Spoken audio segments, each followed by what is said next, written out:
Good morning, everyone. A very warm welcome to the Center for Spiritual Living in the heart of Las Cruces. I see y'all out there. I'm Sarah, this is Doug, and we're going to start you off with a couple of songs. I invite you to stand if that's comfortable.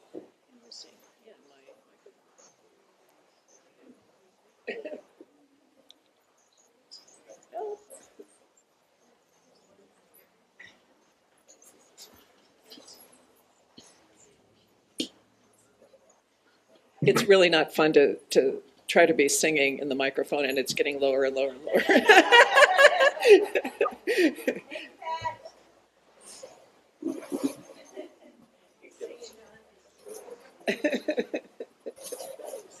Thanks, Pat. All right. Oh, much better, I hope.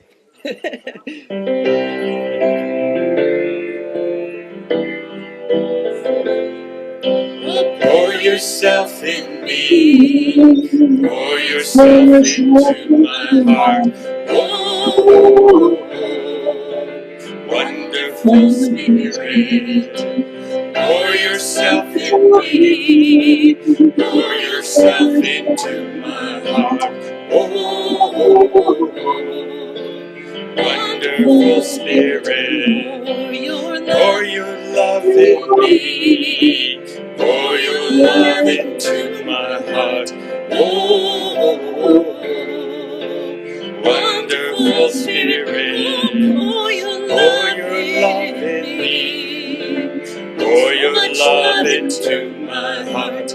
Oh, wonderful Spirit, sing your joy in me, sing your joy into my heart. Oh, wonderful Spirit, sing your joy in me, sing your joy into my heart.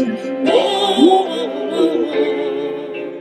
wonderful Spirit, shine your light in me, shine your light into my heart.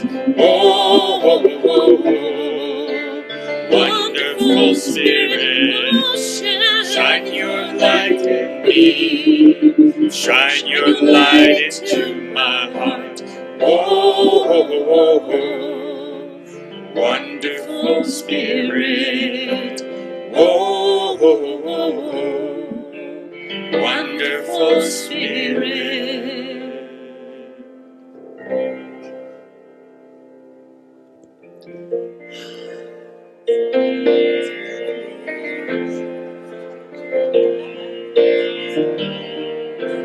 Here I am, a vessel to be used. Whatever Spirit needs of me, I will be, I will be, I will be. Here I stand, my heart is here to serve. Wherever love is leading me, I will go, I will go, I will go. Here I am, a vessel to be used. Whatever Spirit needs of me, I will be, I will be, I will be. Here I stand,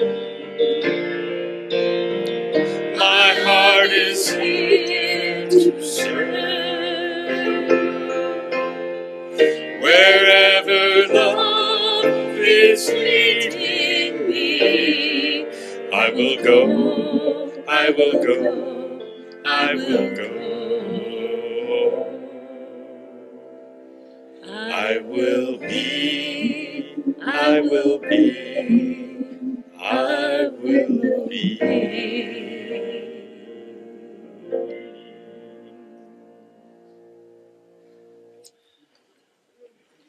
Oh, isn't that a beautiful song?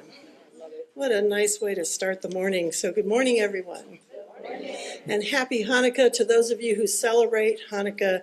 This is the first day that we get to light Hanukkah candles. And we've already started lighting Advent candles as well. I love this time of year when there's all the different candles that represent the light moving in and through us. And I just see that for you all, whatever you celebrate today. I'm Reverend Bonnie, the community spiritual leader here at the center. And here at the Center for Spiritual Living in the heart of Las Cruces, we are more than a Sunday service. We're a growing, heart-centered community grounded in spiritual principles and open-hearted love. And our vision, you can say it with me, is a world and loving partnership for the good of all. And that begins right here in how we show up for each other. And I'm jumping ahead a little bit, but we showed up last week for that celebration, didn't we? Thank you so much. Our events team did a fabulous job. We played great games, and we just had good food, and it was beautiful. The place still looks beautiful, ready for the holidays.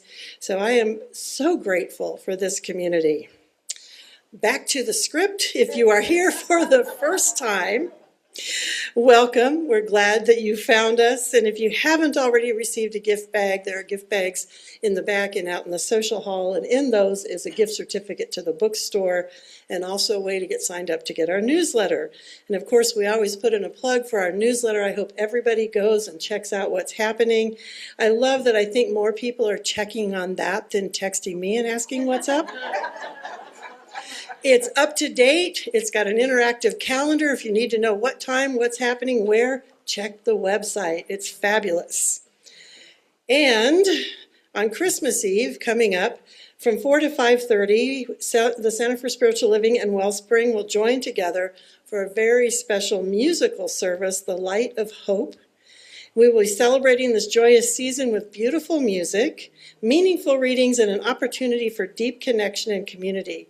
Please bring some treats to share after and stay around for conversation and goodies in the social hall. Everyone is welcome, and we have extended that welcome beyond Wellspring and CSL to Unity and other people in the community. Please let your friends know. This is a great opportunity to bring people in to see what we're all about. And we are looking toward our burning bowl ritual, which will be the last Sunday here at the center during the service. We'll be looking at those things we can release in this year, 2025, stuff that doesn't serve us, and moving into 2026. And we will have a New Year's Eve day peace meditation. So that's the 31st at 5 a.m. here in the sanctuary, meditating with others around the world for peace. And then we're looking toward 2026 with lots of visioning and vision boards scheduled for the first couple months. So prepare to stick around after the service on January 4th to vision for your own new year, January 25th to vision for the center at large, and then in February on the 1st and the 15th from 9 to 12 will be vision board creation. So you can bring some life to those visions and put them into a visual context that you can look at for the rest of the year. So hopefully you put these dates on your calendars and are ready to join us and become the architects of your own lives and co-create the beauty of our new year ahead. And at this time, welcome our practitioner in service. Good morning. My name is Beth, and I am today's practitioner. We believe in the power of prayer. Where'd it go? Which we call spiritual mind treatment or affirmative prayer. If there is something on your heart, we invite you to fill out a prayer request card, which is in the back of the chair back pockets. You can drop your card in the prayer box in the back of the sanctuary. On the prayer request card, wait a minute. You can drop your prayer card in the prayer box in the back of the sanctuary or in the offering plate as it goes by, or you can submit a request at any time on csl.lascruces.org CSL-lascruces.org. Again, that's CSL-lascruces.org. We will make sure to check it and put you in our prayers. Now, your request will be lovingly held by our prayer team, a group of ministers and licensed practitioners from the 4 local New Thought communities. And if you have anything you would like prayed upon today, if you would like a one-on-one prayer today, look for a practitioner wearing a turquoise stole. We will be available after service. And we would love to hear good news. If you would like to, feel free to fill out a gratitude card, which is also on your chair backs. We'd love to celebrate that with you. Now it is time for song, silence, and prayer.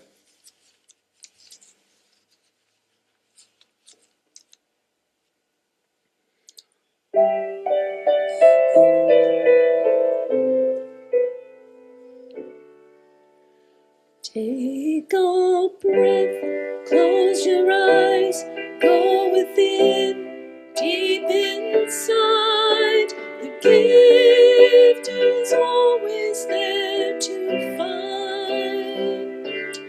Open up, say a prayer, feel the peace that's waiting there, and Spirit is never far behind. Take a breath, close your eyes, go within, deep inside. The gift is always there to find. Open up, say a prayer, feel the peace that's waiting there, and the Spirit is never far behind. Take a breath, close your eyes, go inside. Take a breath, close your eyes, go inside. Take a breath, close your eyes, go inside.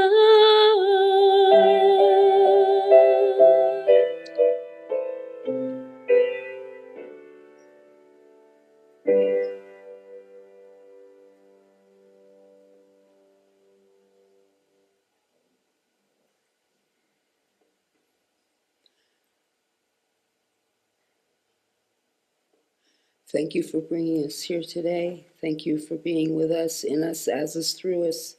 Spirit is all-encompassing. It is all of us. We are all part of the one. It is the beauty and life around us, waiting to speak out of Yvette and teach us all new ways to think, to be, to love, as it is love in and as and through us. I know this to be the truth. This is my truth, and so it is. The reading today is from the Science of Mind magazine, page 21 and 22,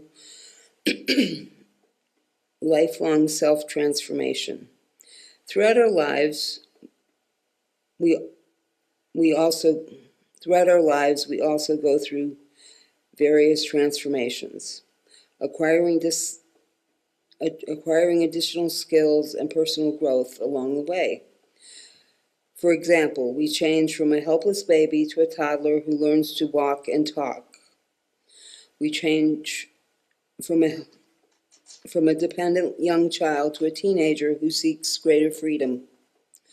We change from a youth to an adult who takes on responsibilities out in the world, and then we change from a middle-aged member of society to an elder who imparts wisdom and valuable life lessons.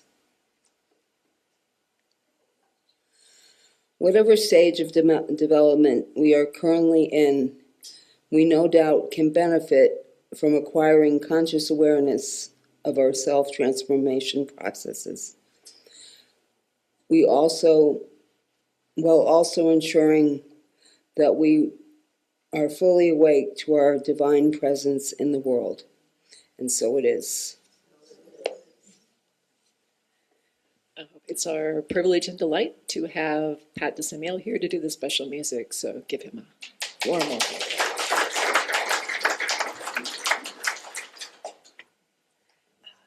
Thank you. Let's take a little walk together.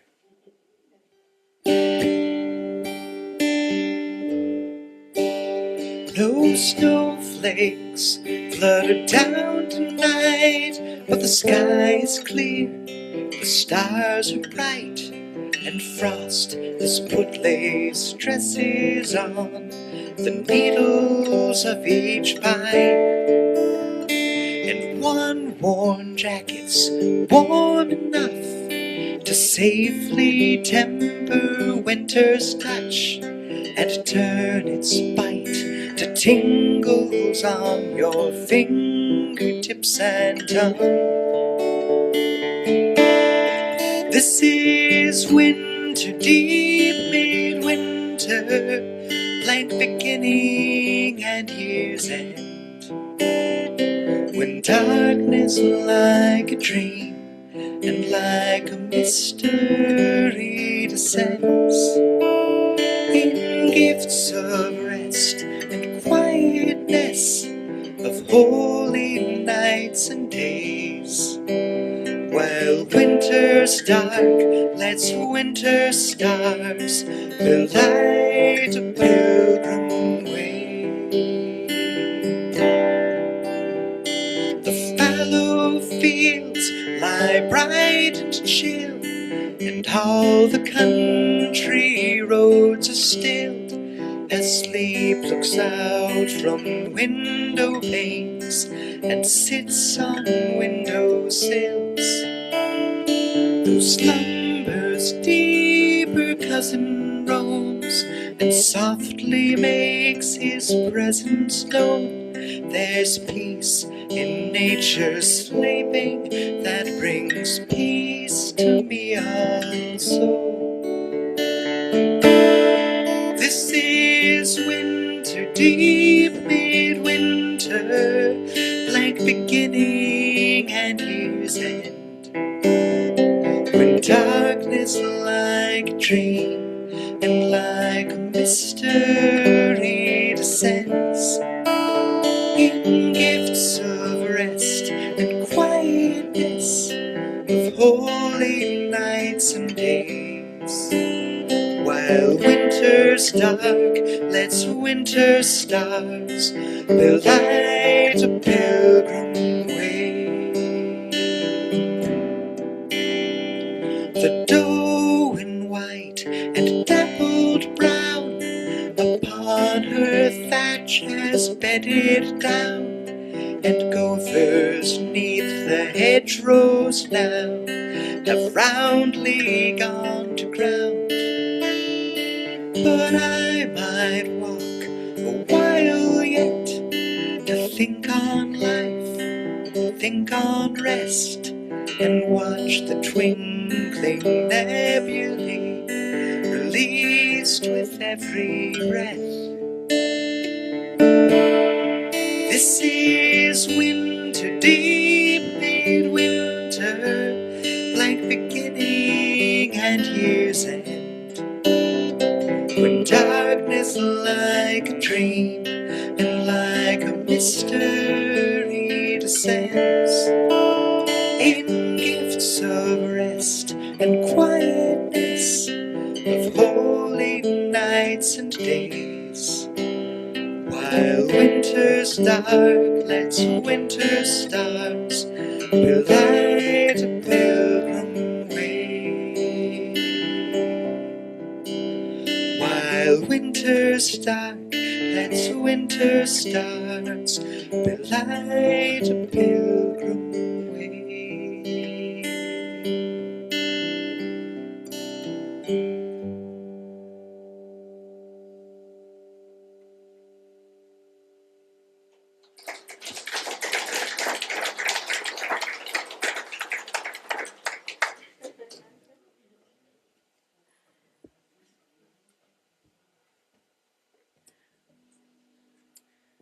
Oh, Pat, I missed you so much. I'm so happy that you're here. It is wonderful, and what a perfect song, as always. Hello, everyone. My name is Yvette Trujillo. I am a practitioner here at the Center for Spiritual Living. I am your Associate Director of Spiritual Operations, and I was just thinking, Reverend Bonnie, I'm also a ministerial intern. Because I'm in ministerial school. It's getting so close, and I'm very excited.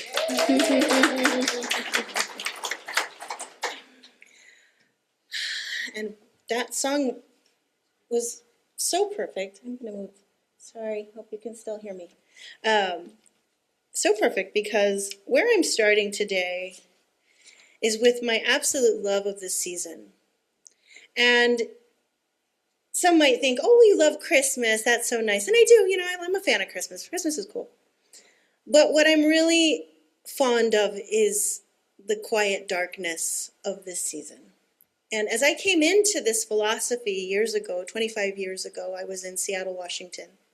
And it's really dark. It actually doesn't get light. It's like, here's the day here, right? We go, woo. And Seattle's like, phew, phew. And occasionally, the clouds part and it's clear and beautiful. Everybody comes out and does yard work and then runs back inside. But I love this time of year because what I learned in Seattle coming into this philosophy from Reverend Kathy Ann Lewis was a real appreciation for the opportunity to turn within. That the darkness is an invitation. Now, it's not without its distractions, of course, because we have all the holiday busyness and engagement, and I was trying to schedule time with my dad, and I'm like, I can see you on January 2nd. Oops, I guess I should have penciled that in sooner. But what I love about it is that even though it's not quiet, it's thin.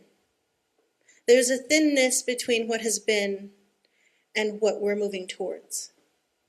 And there's something particular about this time of year and the darkness. It's a threshold of what has been and what is emerging. And I think there's something really sacred about that. Now, we have our calendar, yes, but we also have the winter solstice, right? We are shortening our days, and then we hit a moment. And we begin to expand our days, which is this beautiful opportunity to close down the year and open the new one. And what is sacred about this time is an opportunity for reflection. It's an opportunity in the quiet to tap into whatever we might be longing for.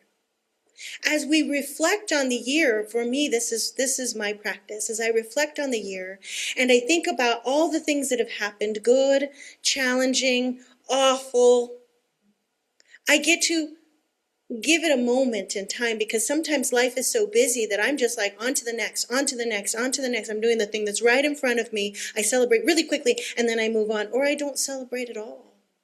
Or I don't acknowledge it at all because I'm moving on to the next thing. And when I don't acknowledge the moments and when I don't sink into the experience, I don't have an opportunity to listen to what those experiences have for me. The information, the opportunities for healing, the connection to my deepest self, and to know what it is that my heart is desiring out of my life. And so in the darkness, in the cold, hypothetically, in other parts of the world, I get to sink in and listen to the places where I need healing and the things that I need, or the things that are needing me to become. And they can take different shapes. Some years I'm like, what's my word of the year? What's the feeling tone that I want to experience and embody for my next year? What is the quality that I'm longing to embody? What's the list? Sometimes it's a list. Sometimes it's, the what do you call them that we do in the year? Resolutions, right? I call them resolutions. They're intentions. Resolution, intention. We can hold intention a little more lightly, right? It can take a number of different forms, and I've done them all. Where this is my statement for the year. This is my word. This is my quality. Here is my list. That often doesn't work, but Michael Beckwith, in his book, Spiritual Liberation, says, your life is not meant to be static. It is meant to expand. And as we heard in the reading today, we are evolving creatures, right? We grow, we change, we transform. We live on an evolving planet. And some of those periods of evolution we don't register in our short lifetime, and others we are present for the transformation, the change in our environment and on our planet. But we are absolutely hardwired for change, for growth, for transformation. And that is a pull. That sense that we have internally that there is something more. That is what we call desire. And that is holy. That pull from within to be more is holy.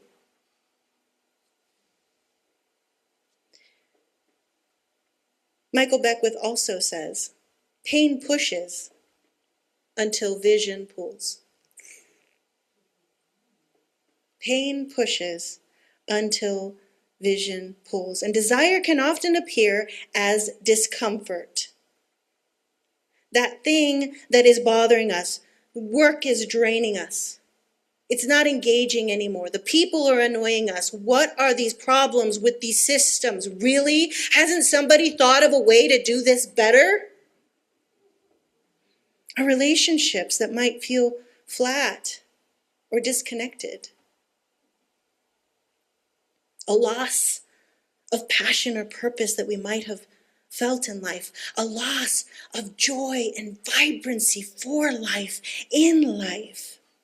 Sometimes it's a loss of meaning or a sense of contribution, feeling invisible or no longer needed in the world.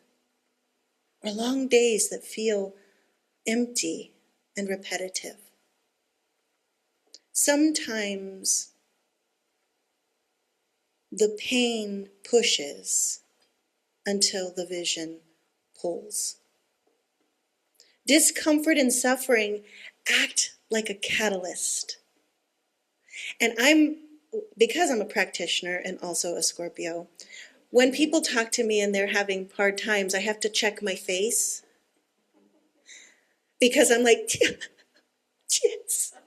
Oh, something's happening here. Something is ready to transform. And I know this so well, but you don't want to show it when you're sitting with somebody who's telling you that they're having a really hard time. So I have to check myself because I know that discomfort and suffering act as a catalyst, pushing you to seek change and growth until the vision becomes clear of what it is that you want. You're clear about what you don't want. This isn't working for me. And when we sit with that, then we begin to get clarity and we begin to have a vision that will pull us forward.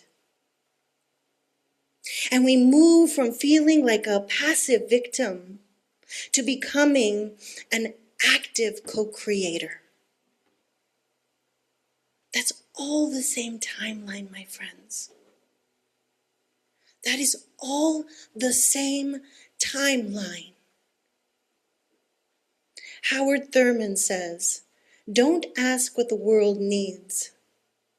Ask what makes you come alive and go do it, because what the world needs is people who have come alive. The pull of transformation, the desires of our heart are that inner connection, that part of us that has never been harmed, that part of us that is connected to the one life of God, the one life of the universe. That is its calling to you. The dissatisfaction It's a tap on the shoulder of Spirit saying, there is more, beloved. You're dissatisfied because there is more, and guess what? You're ready for it. So I'm excited in the midst of what I know is very uncomfortable. So I want to reframe. Desire is not the ego wanting more. Now it can be. It can show up as I want a car. I want a thing. I want to have this or that or the other. But what the kind of desire I'm talking about is not the ego wanting more. Desire is the soul remembering itself. That pain and discomfort, that dis-ease with what is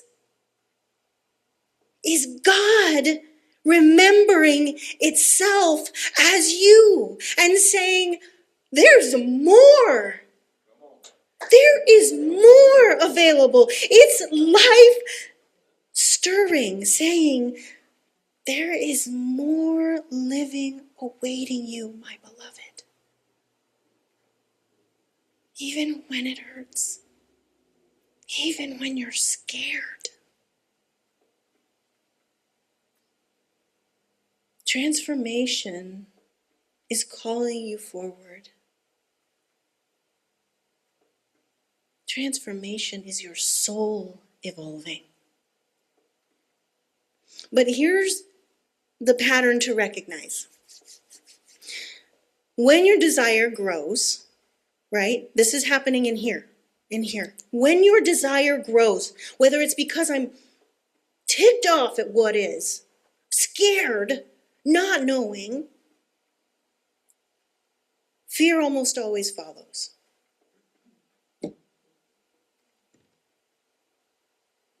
It is a pattern. If you look back on your life and you see points of transformation, you see where things have changed, you will see almost always that when things started to shift, you got scared.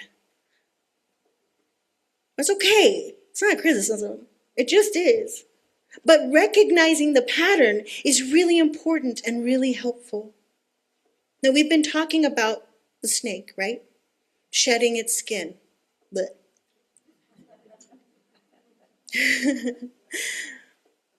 But like a snake, we grow inside first.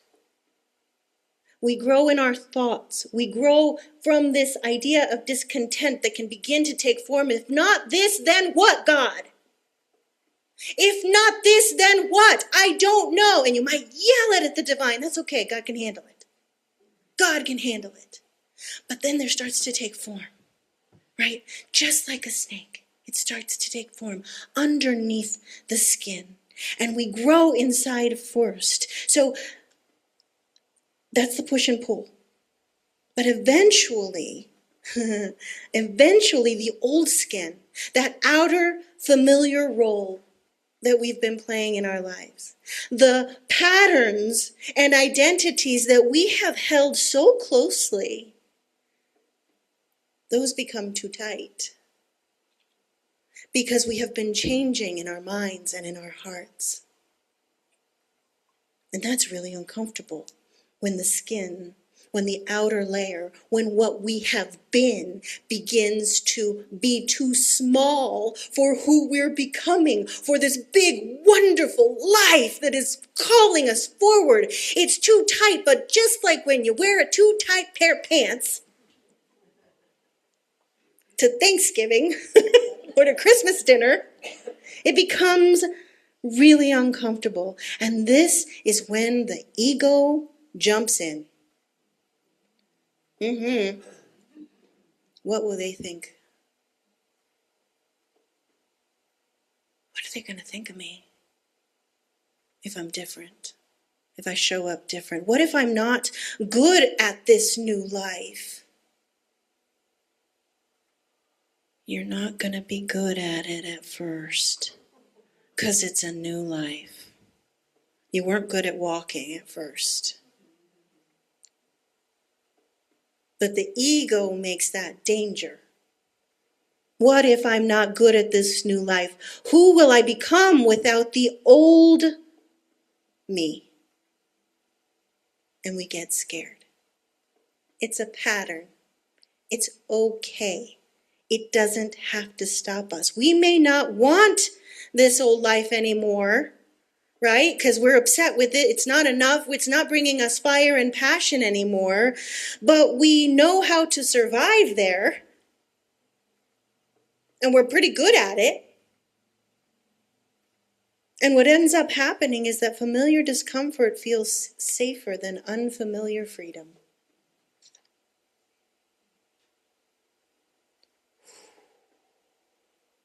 It's okay. Familiar discomfort feels better than unfamiliar freedom. That's what we begin to tell ourselves. Because when things start to change, when it starts to get tight and you know, oh, all the old things that I was aren't going to work in this new way. Well, maybe it wasn't so bad. Oh, but sometimes we don't have a choice, because as we grow in our consciousness, as we grow in this idea of who we want to be, the world begins to shift. And so the things that no longer fit you, that you have outgrown, sometimes begin to fall away.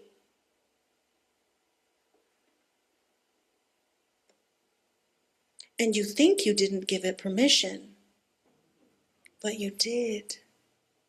When you said you wanted more life. Or what the heck is wrong with this? That was permission for what does not fit this new expanded version of you to fall away so that you can become this new, beautiful, wonderful, fully alive being. Now back to the snake. When a snake is unhealthy, it cannot fully shed its skin.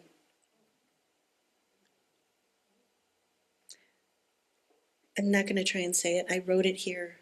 It's too hard. But when that happens and it can't fully shed its skin, the snake suffers. Its movement is restricted. Its vision can be impaired. And what once protected it becomes harmful. Growth itself is uncomfortable, my friends. But we're evolving creatures. We're transforming creatures. It is in our DNA. But when we resist the change, oh, that creates suffering. It creates suffering when we resist the change that is revealing itself by the shedding of our skin. And when we don't let go, we remain half shed, caught between who we were and who we're becoming. We get caught there, tugging around all the old things. And when you have your hand full of carrying around the old life, you don't have a lot available to be able to grasp the new one that's right there for you. So you're kind of half tugging along this old, expired, not your highest life, what's no longer suiting you. And then you're kind of like, I'll take this little bit of life. I'll take this smidgen. That's not the intention. You're now halfway out and halfway in. And I equate that to when I'm in change, I move from one world and I go into the hallway, and the other world, the other life is on the other end of the hallway, and there are doors. And when you're in the hallway with both doors closed, it's dark and hard. So if we don't allow ourselves to fully step in, we don't get to experience the goodness of the new life. So for those of us who might have some discomfort or avoidance of change, My question for you is have you truly stepped into what you called forward? Or did you stay in the hallway holding on like pieces of skin from a snake?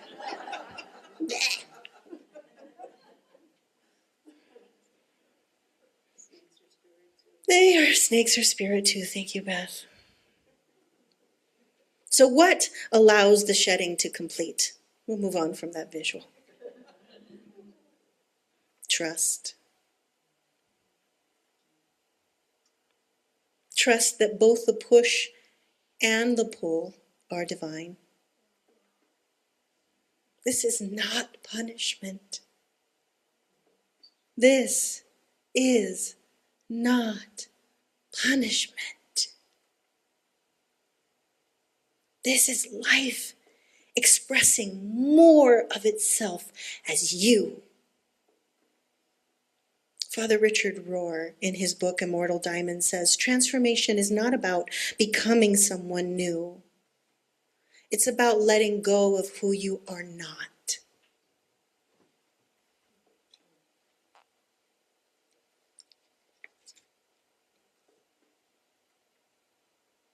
I have learned this through pain many times. Long before I learned it through courage. So an example is that several years ago, I got COVID. And in the weeks that followed, I realized something really heartbreaking.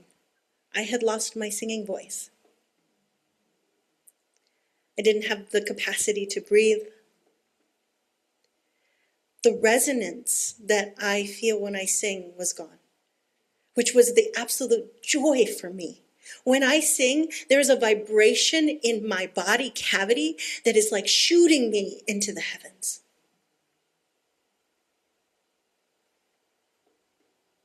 It was heartbreaking. And this was not a metaphorical loss. This was a physical loss.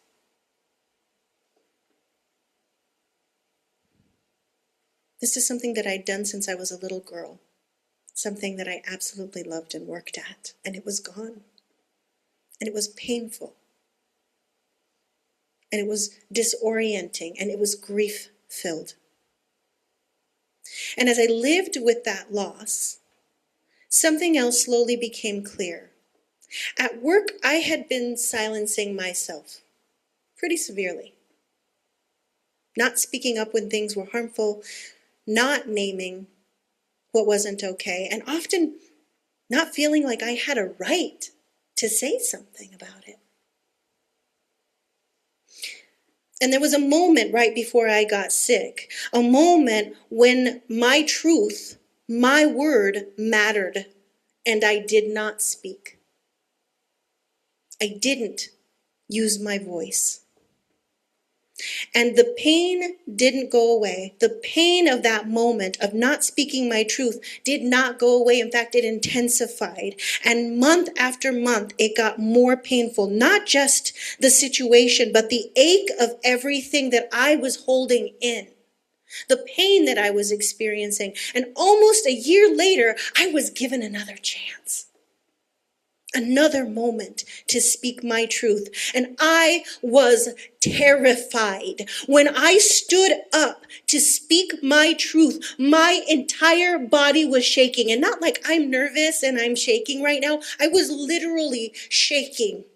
I was so scared. But I said it. And that very weekend, I realized my singing voice was back. The resonance, the vibration, the depth of breath, the sound. And it was unmistakable.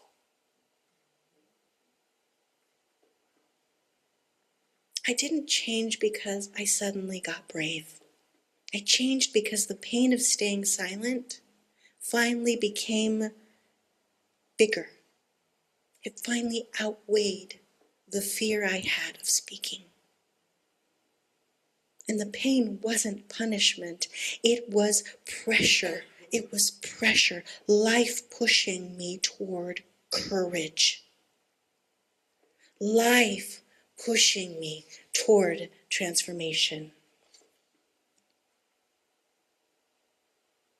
And this is where courage becomes essential in this work of transformation.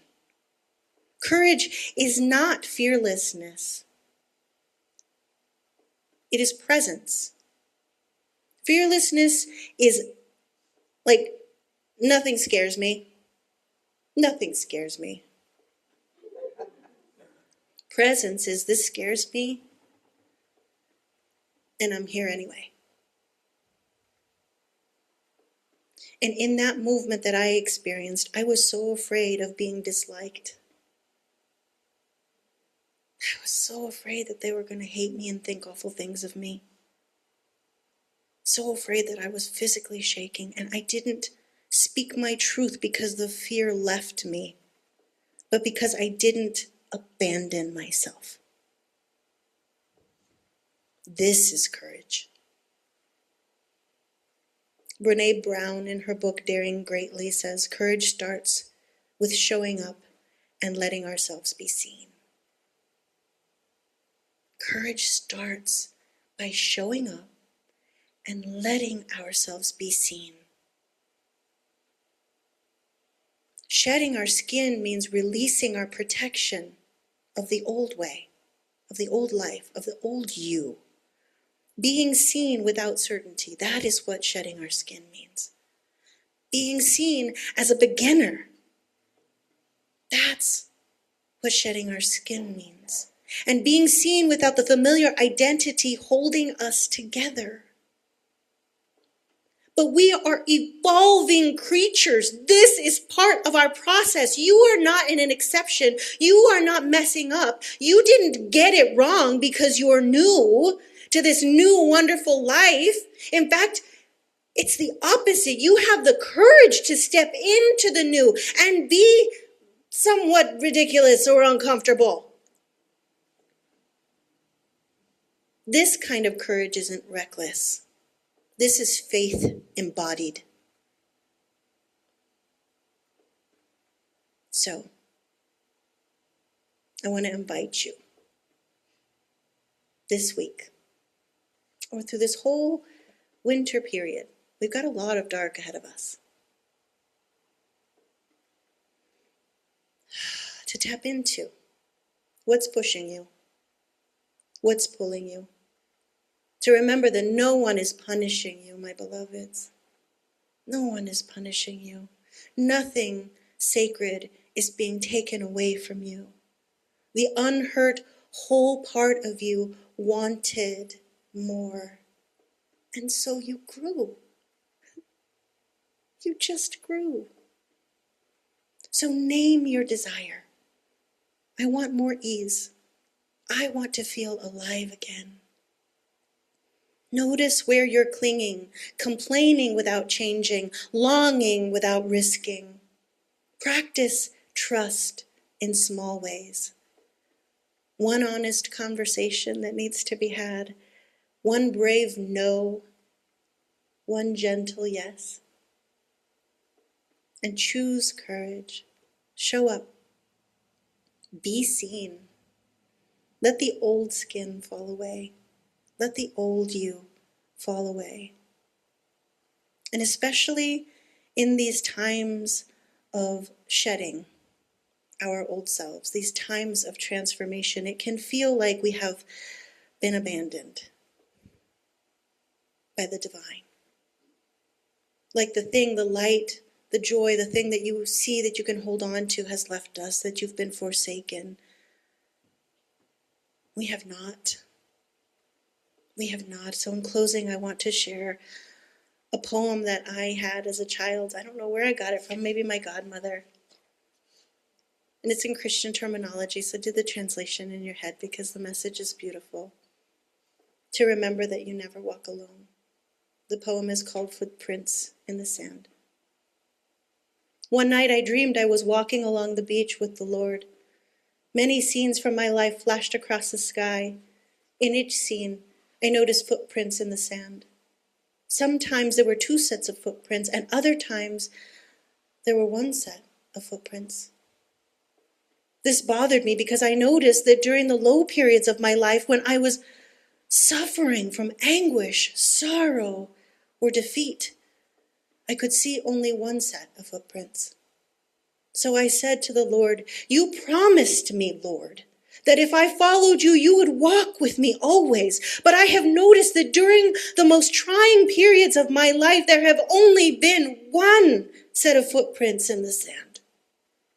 Why? Why, when I needed you most? Why have you not been there for me? The Lord replied, oh, my precious child, the times when you have seen only one set of footprints, that is when I carried you. Namaste.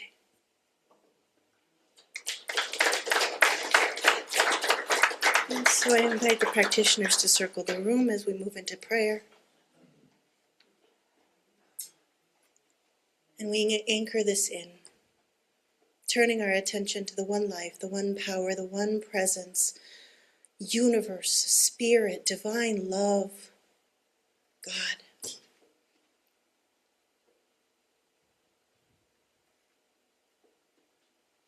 I know that the one power and presence that is the creator of everything, everything that I can see, that I know, that I smell, that I taste, that I touch, that I imagine, that is all creation of the divine, and that extends beyond my perception. That the one power and presence of the divine is right here and right now in what we can perceive and beyond our perception.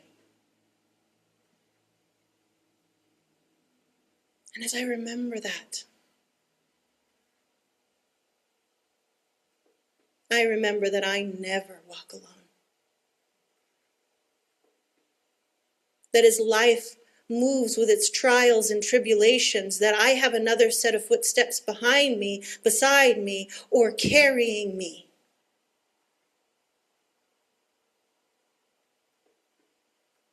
This work of evolution, of transformation, is God's work. God living and breathing itself, expressing itself more fully, more alive than we have been before. And so I know that every step that each and every one of us takes forward towards this change, towards this transformation into that higher expression of who we are, into the truest remembering of our core selves, that we are accompanied, that we are partnered, that we are indeed indwelled by the creator of the universe, nothing less. Everything that we need is available to us right here and right now. I know that we each remember that this week as we take a look at what our desires might be, as we take a look at our lives midstream into transformation, as we stand in fear for the unknown, remembering that we deserve to be our fuller, more whole, expressed selves. I'm so grateful for this opportunity to remember the truth of who we each are, of that power and presence that indwells us and that is emerging more fully every day. Thank you, sweet Spirit, for the knowing that our word is powerful.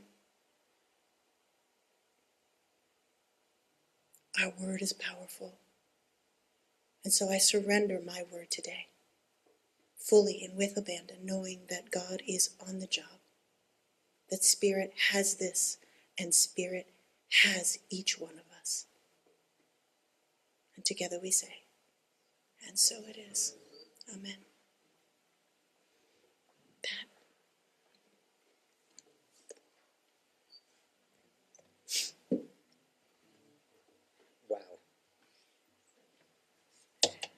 So, when a snake sheds its skin, the new one often bears a degree of similarity to the old one. We humans, amazingly enough, are sometimes also like hermit crabs. We don't have to grow alone. And sometimes who we're called to be can be almost ready-made in the wisdoms and traditions of our wider community, which themselves are living things that can grow and experience rebirths and reskinnings. This is a rebirth and a repetition of a story that has served our cultures for a little over 2,000 years. It's called American Noel by the songwriter Dave Carter. 3 wise men riding hard through the cold, lost on some big city street with no place warm to go. They are looking for a manger or a sign in the lights, but they're a long way from Bethlehem tonight. But they heard about a Savior and a preacher in the park who will camp with the homeless where they shiver in the dark, and he'll deliver salvation to the weary and the cold, and he'll bring joy, joy, joy to the wandering soul. The cleaning lady sighs as she closes up the gate. This job don't quite pay the bills, and she's always working late. But all in a moment comes a light from above. It's an angel speaking words of joy and love. And he tells her of a Savior and a preacher in the park who will camp with the homeless under bridges in the dark. He'll deliver salvation to the weary and the cold, and he'll bring joy, joy, joy to the wandering soul. 4 in the morning at the Trade Winds Motel, the register reads all full up and the clerk thinks just as well. But out in the tool shed by an old Coleman lamp, a little family makes its meager camp. The wise men bring presents, the angels gather round. The cleaning lady slips in through the door without sound, and an old black dog looks on with the rest at the little babe upon his mother's breast. And there comes a Savior and a preacher in the park who will camp with the homeless where they shiver in the dark. He'll deliver salvation to the weary and the cold, and he'll bring joy, joy, joy to the wandering soul. Yes, he'll bring joy, joy, joy to the wandering soul. And so can we.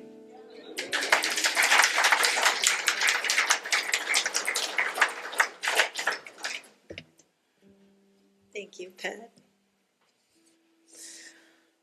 Oh, well, it is time, my friends, for us to participate in the beautiful work of circulation in this amazing opportunity to demonstrate the abundance of life, the abundance of our lives. And I want to share that we received this was different. So this wasn't our regular tithe. We did this for our birthday. But we received this beautiful poster from Jardín de los Niños for the adoptive family work that we did for our birthday. And Meg went and dropped off those donations, and she got to talk to everybody and hug them, and we received this as a thank you. Isn't this beautiful? We helped so many people. Thank you so much. And so this is the kind of work that we do. So we are here as a community I hope that you feel that you're supported in your transformation by the work that we do here, by the coming together that we do here. And so the invitation is for us to give to this community financially. And what we do also is that from your gifts, we turn around and tithe to someone or some organization within our community, usually within Las Cruces. And this month we are giving to Safe Haven Animal Sanctuary. They are a local no-kill shelter that cares for abandoned cats and dogs and helps them find loving, permanent homes. This is a powerful organization that does such good in the world, and I'm so grateful and honored that we can participate in the work that they're doing. So as we join in our blessing, there's a blessing, the community blessing. As we say our community blessing together, I want you to just hold in your heart the blessing that you are to the greater community and the blessing that you bring to this community, just as much as we bless you. And so together, let's share this. Divine love through me blesses and multiplies all that I have, all that I give, and all that I receive. Thank you, God, in me.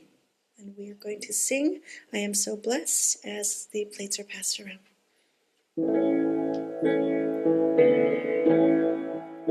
I am so blessed, I am so blessed, I am so grateful for all that I have.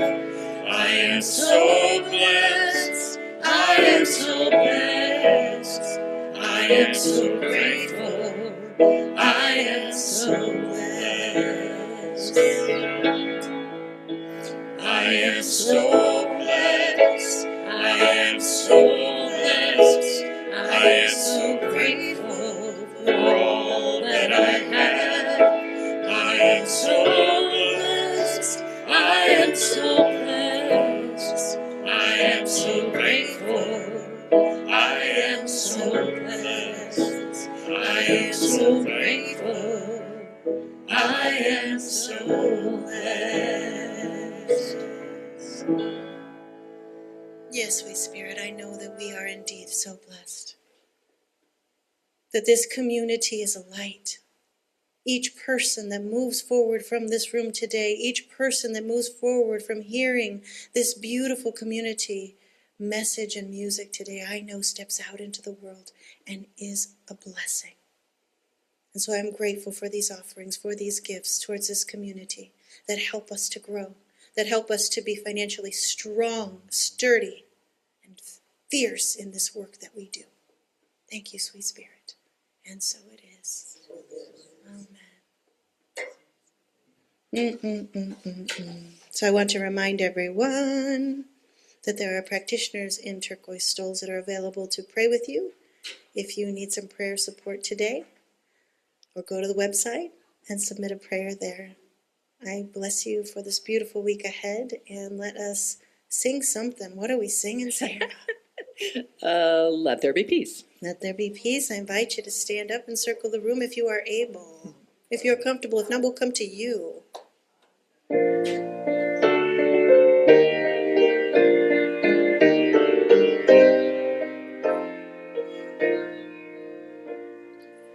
Let there be peace on earth, and let it begin with me. Let there be peace on earth, a peace that was meant to be, with God as our center.